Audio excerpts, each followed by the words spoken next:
Payday 2's 10th anniversary update has arrived, and let me tell you, it's a pretty good one, because this is an update of the previous Payday 2 anniversary game mode with the piggy banks, but it adds some even cooler stuff, one of which being a musket. You've all been asking for it for a very long time. It's been one of the most heavily requested weapons, a bit like the comically large spoon, just a bit more of an actual weapon this time around, and it's been added, alongside the return of the cash blaster, a brand new melee weapon, and there's a whole other bunch of stuff beyond that, including new suits, the new lost tapes, which is the final of the 4, and a few more bits in between. Thank you very much to Starbreeze for giving me early access to this update as per usual as a Starbreeze partner. That's the new renaming of the program, which I kind of expected because it seemed that they were moving away from the Overkill name anyway. But it means that I've been able to dive into this update, get the hang of everything, and show you exactly what you need to know about the anniversary update, the content within, as well as giving you the full lowdown with the challenges, because as with previous anniversary events, there are challenges that need to be completed personally and also as a community. So we're going to break it all down and talk about everything in this video. I also do want to mention that tonight at 7 PM UK time, that's BST, I will be live over at twitch.tv/RedArcherLive playing this anniversary event game mode, and I'm also planning to have a special guest. The voice of Locke, Ian Russell, is planning to join us towards the tail end of the stream, so make sure you hang out for that, because I'm sure it'll be a good time as we get together and celebrate Payday 2's 10th anniversary with some very fun Payday 2 heisting and chatting to the voice of Locke. So let's get straight into it and talk first off about the event itself. The anniversary game mode itself is much like the previous anniversary event for Payday 2 last year, where you have a giant piggy bank that you need to fill up and make larger by adding piggy book bags to the bank, and the more you add, the bigger the piggy bank gets across 5 different stages. If the piggy bank gets to higher stages, you get better rewards at the end of it, such as extra card drops. That's the main real draw. But in this version of the event, it's actually more fun during the heist, because you get extra modifiers as a result of completing particular stages. You can see in my gameplay here that by the end of my full playthrough, I had a total of 7 modifiers active in my game. I got faster drills, which I believe halved the drill time after completing stage 1. I got the ability to throw bags further and a free ammo chance after my second stage completion, so throwing bags further just being a much larger distance, very handy for the piggy book bags, and the free ammo chance meaning when you fire your gun there's a chance it won't use a bullet. Completing stage 3 got me to move bags quicker, which by quicker I mean much quicker, like it's quicker to carry a bag than not, which was very fun and quite actually enjoyable to just keep picking up bags and running around with them, if I'm honest. On top of that, free down chance, so whenever I go down, there's a chance it won't use my down. After completing stage 4, I only got 1 modifier, which was headshot to ricochet, which, although I've not tested massively, I did have a couple of goes with the musket, and it seems as though getting a headshot kill will kill enemies close to you, or at least bounce off to 1 or 2. Seems to be how it works, maybe a little bit similar to Graze, but with it bouncing between close enemies, I believe. And the final one was damage reduction, which I got for completing stage 5. Now, admittedly, I didn't play around with this for as long as the other modifiers, because I've been playing for 2 hours at this point. It was about 2 in the morning and I wanted to go to bed. I did notice the damage reduction, it's not like 10% or 20%, because I went toe-to-toe with the special enemy of this mode, the Warthog, who I believe spawns at the end of every piggy bank stage. He's a bulldozer that's much tougher with a flamethrower that deals a lot of damage. I found that when I went up against him with the damage reduction, it was much harder for him to kill me. I was a lot tougher. It must be something like you take half the damage, possibly even less damage than that. I really don't know the actual stat, but it seems like you get much tougher. It's very fun and very enjoyable, but the Warthog, as I said, is the only other notable thing in this game mode. Just being able to kill him is a bit of a challenge, unless you bring the anniversary weapon, which is the musket. How do you get that? Well, let's talk about the event challenges next, and then I can break down the weapons individually. There are 6 challenges for this event, and each one has 2 personal goals. You only need to do 1 of the 2, and then a community challenge on top. So once you've done a personal goal, and we've reached that level as a community, you get the rewards associated with that particular challenge. Now, for the personal challenges, 1 requires you to do something involving the event, and 1 doesn't. So I'm imagining that is how the challenges will stay after the event's ended, so that if you want to unlock any things you missed during the event, you can do the one that didn't involve event things like the musket or the piggy banks, etc. So for the first challenge, smash and grab, you either need to complete 50 heists or complete a heist after smashing the piggy bank 2 times. But on top of that, we need to pay 3 million bags of piggy bucks into the piggy bank. Once you've done that, you'll get the musket, the royal bayonet, and the criminal mind focus mask. The musket is the main unlock here with the bayonet, which increases your melee damage if you have the weapon butt equipped alongside the gun, and the criminal mind focus mask being one of 4 new fedora style hats that you can get as a result of completing the challenges in this game mode. Second up, for the musketeers challenge, you either need to get 100 enemy kills with a sniper rifle or double kill 10 enemies with the musket. So either one of those will get you your challenge completed there, and as a community we need to pay in 6 million bags of piggy bucks. Doing that will get us the tiger's claw gloves, the criminal mind rage mask, and the gangster's paradise suit. So Tiger Claw gloves being these red ones that go quite well with the red version of the Gangster's Paradise suit, Criminal Mind Rage again being another colour variation of that fedora, and the Gangster's Paradise suit being an outfit with just straight up 4 colour variations. You don't unlock them one by one, you get the outfit with the 4 colours, black, red, yellow and blue, each of which corresponding to one of the 4 fedoras you can unlock as well. I think it's a bit of a shame that there aren't 4 gloves as well, but we'll get there a bit later. There's only this red pair and a purple one later. Either way, the third challenge, bang for your buck, means you need to either secure 100 bags or pay 25 bags of piggy bucks into the piggy bank, and as a community we need to reach 9 million bags. Doing that will get you the Ham-Mer melee weapon and the Criminal Minds Deceit masks, another one of the fedoras you can see on screen, but more interestingly than that, the Ham-Mer melee weapon, and this melee weapon is a giant piggy on a stick. But the special thing about this weapon is it has a chance to either poison, tase, or just straight up insta-kill enemies that it hits, and it's also dealing more damage against specials specifically, so quite fun to use and an interesting twist on a melee weapon, so I do think this one is a good bit of fun, and I think it counts as an anniversary weapon, so I'm pretty sure getting a kill with that will guarantee you a piggy buck bag.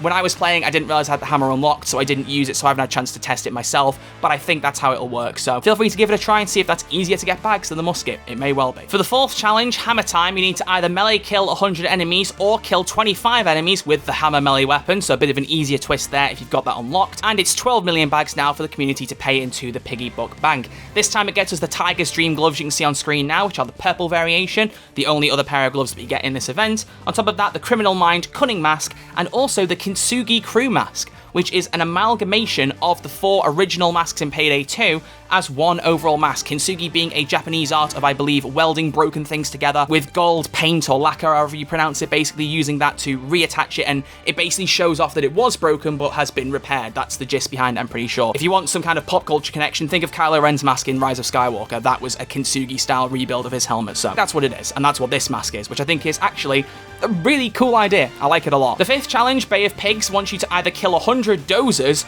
or 25 warthogs. Neither of the challenges are particularly easy. I think it has to be kills that you get yourself, so 25 warthogs will take you a while, even if you're going for that, but if not, 100 dozers. Honestly, maybe a little bit easier, I don't know. But either way, complete one of those, and then as a community, we need to get 15 million bags, and it'll give you the Teddy Moo mask, which is the mask of the doll that has the drill inside it that you use in No Mercy. You also get the first of 2 exclusive sets, which is for the Deagle, this one, the Red Rover, and on top of that, you get the Dragon Bomber Gold suit variant. Let's look at the Dragon Bomber suit first, and then the exclusive weapon set. The Dragon Bomber Gold variant is a 5th and final variant for the Dragon Bomber outfit, which we were unlocking as a result of completing different heists in the City of Gold campaign, so it's an extra one to tag onto that, basically. So you get a 5th one, and I'm going to be honest, I think it's the best one of the 5. I love the golden dragon print on the black jacket. I think it looks absolutely fantastic, so I'm a really big fan of it. I think it's very, very cool.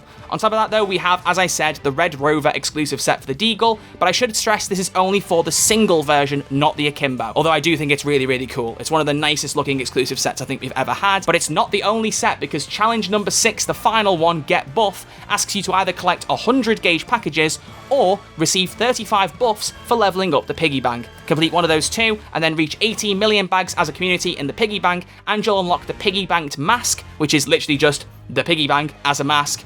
Does what it says on the tin, pretty cool, bit goofy. You also get the tactical camo suit variant for the tactical BDU, which feels like a little bit of a weird addition to the game. I don't know why that suit's got a particular colour variant, but it is still a cool one regardless, so you get that. On top of that, though, you then finally get the last reward of the event, the Golden Rule exclusive set, which is for the Shimano 88. The starting pistol gets its own set, and this is for both the single and Akimbo variants this time. Not sure why that wasn't the case for the Deagle, but it is for this one. It's just a shame that, personally, I don't think this one looks as good. But those are all of the anniversary event challenges. Let's talk now about the individual rewards specifically. Let's start with the Cash Blaster. Let's get that out of the way, because it's been in the game before, and it's still just as game-breaking as ever. The meta is very much altered when you have this Cash Blaster in the game, and I can understand that being the reason why Overkill or Starbreeze don't keep it in after events, but I'm still going to stand by my guns. It's one of the most fun weapons to use in Payday 2. It's always a blast to use, and I just really wish they would keep it in the game. If you have to nerf it into the ground to do it, fine. If you could add an exclusive setting for a flamethrower and give it the cash firing effect,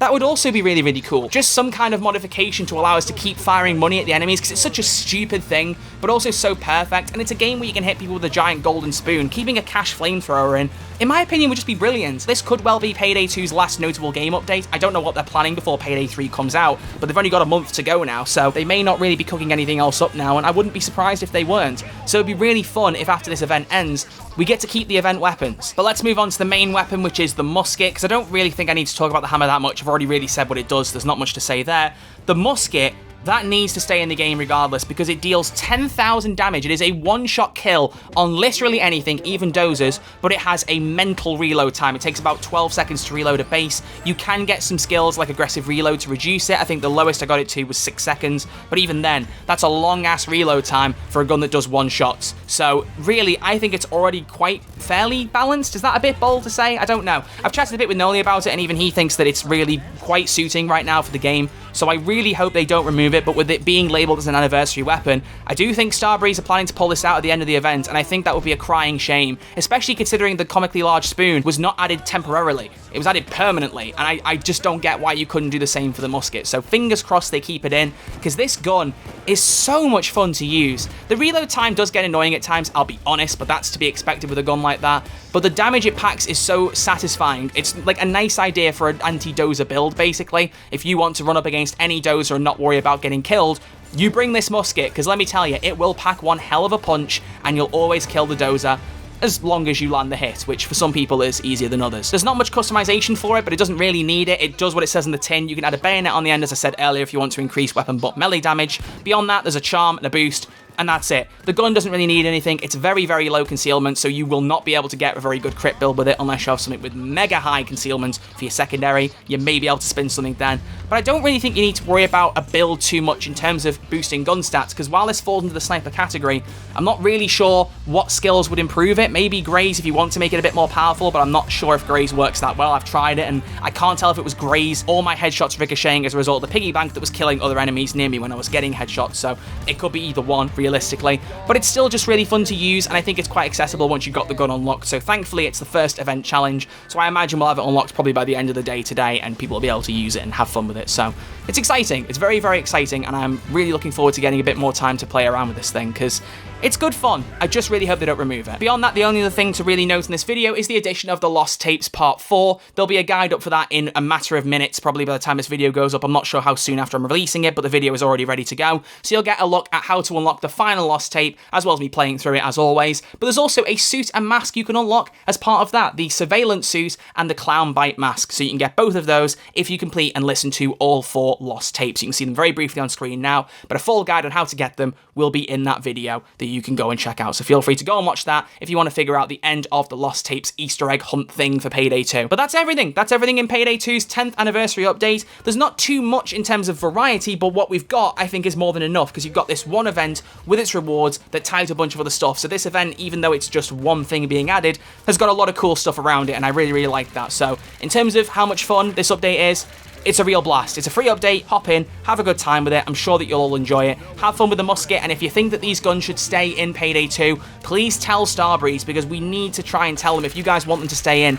Make it clear to them, because if we do, they may well listen, and I really, really hope they do, because getting rid of these guns, especially when Payday 2 is probably about to run out of getting support now, it's probably going to be put to pasture for good this time. So I really want the fun things to still be there whenever I load this game up again. I think it'd be a really nice thing, especially while everyone else is focusing on Payday 3. If you want to jump back to Payday 2 and screw around with a musket or a cash-firing flamethrower, you could do so. I think it'd be really cool. But regardless, that's going to wrap things up here, so thank you all very much for watching. As always, I will see you all very soon with a brand new video. Until then, look after yourselves, stay safe, enjoy the update, and I will see you all very, very soon. Take it easy.